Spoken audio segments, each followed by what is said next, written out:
Hai, jumpa lagi dengan saya Christian F. Guswai untuk YouTube channel saya dan juga sekaligus untuk podcast Retail Guru. Silahkan subscribe supaya Anda tidak tertinggal episode-episode mendatang. Kali ini saya akan membahas tentang strategi untuk mewujudkan rencana bisnis Anda. Seperti yang sudah kita lakukan, pada akhir tahun kita biasanya sudah menyusun bisnis plan untuk tahun 2021 ya. Kita sekarang sudah berada di tahun 2021, bahkan kita sudah berada di bulan Maret ya. Alangkah sayangnya apabila sampai dengan Maret ini kita belum juga mewujudkan rencana bisnis yang sudah kita susun dengan susah payah di akhir tahun 2020. Ya, banyak pebisnis menyusun bisnis plan lantas merasa bahwa rencana bisnisnya akan terjadi otomatis di tahun 2021. Tentu saja tidak. Mengapa? Karena bisnis plan baru langkah awal, ya. Anda menyusun rencana bisnis dikatakan sudah separuh dari perjalanan menuju tujuan. Tetapi bagaimana mungkin bisnis plan terwujud tanpa Anda kerjakan, ya? Mengambil tindakan yang pantas supaya bisnis plan tersebut bisa dicapai. Nah, saya akan sampaikan bahwa untuk mewujudkan sebuah bisnis plan Anda membutuhkan strategi dan taktik, ya. Apa itu strategi dan taktik? Secara sederhana, ya.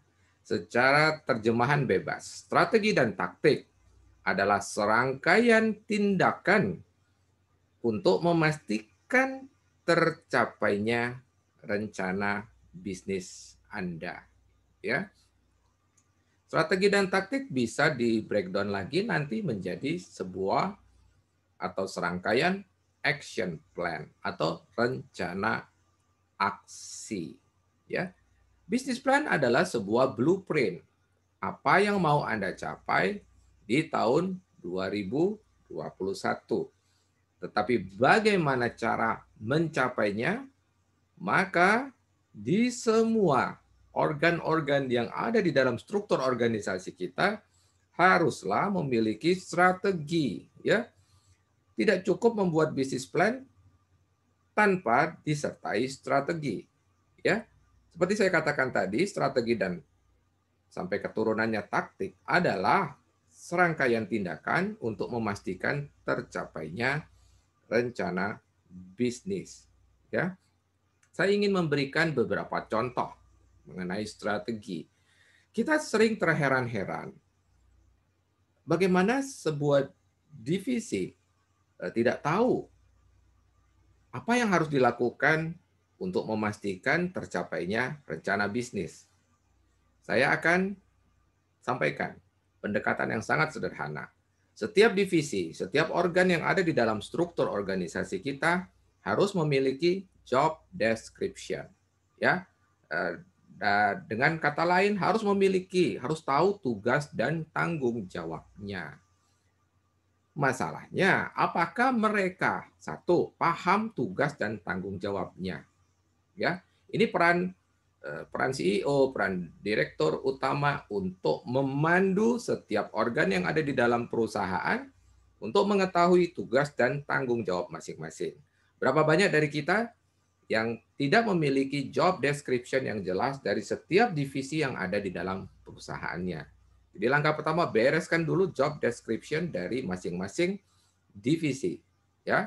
Kemudian ini kita sudah masuk kepada strategi. Bagaimana supaya mereka kerjakan apa yang menjadi tugas dan tanggung jawabnya. Apa yang tercantum di dalam job description-nya itu mereka kerjakan.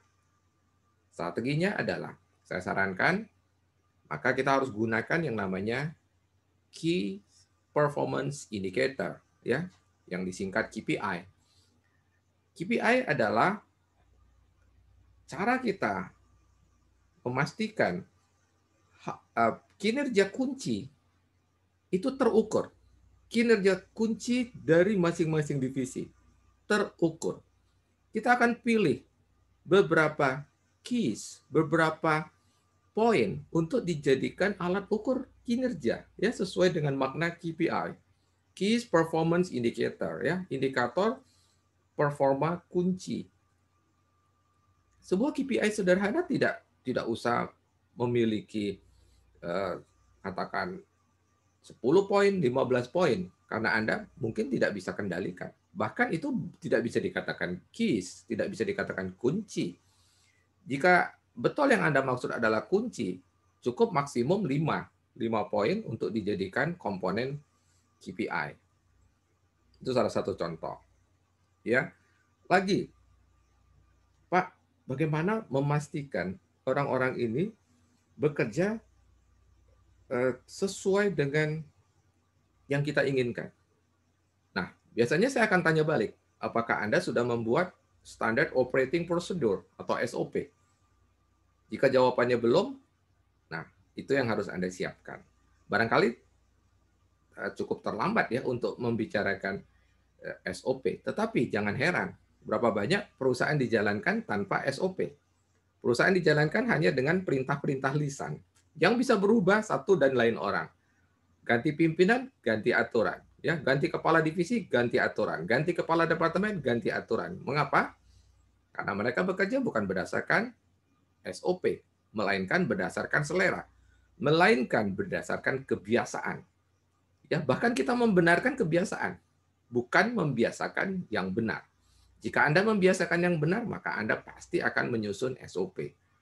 Ya, berapa banyak dari kita mengabaikan lengkapnya SOP di dalam perusahaan kita?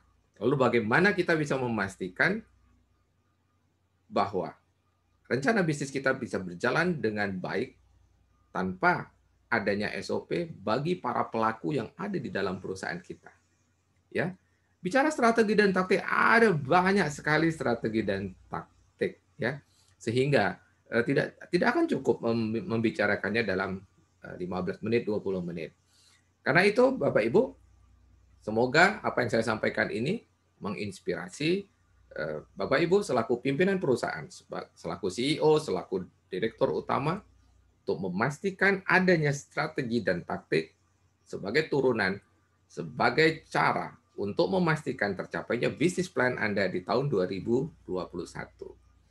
Sampai kita jumpa lagi di lain episode. Salam grow and prosper.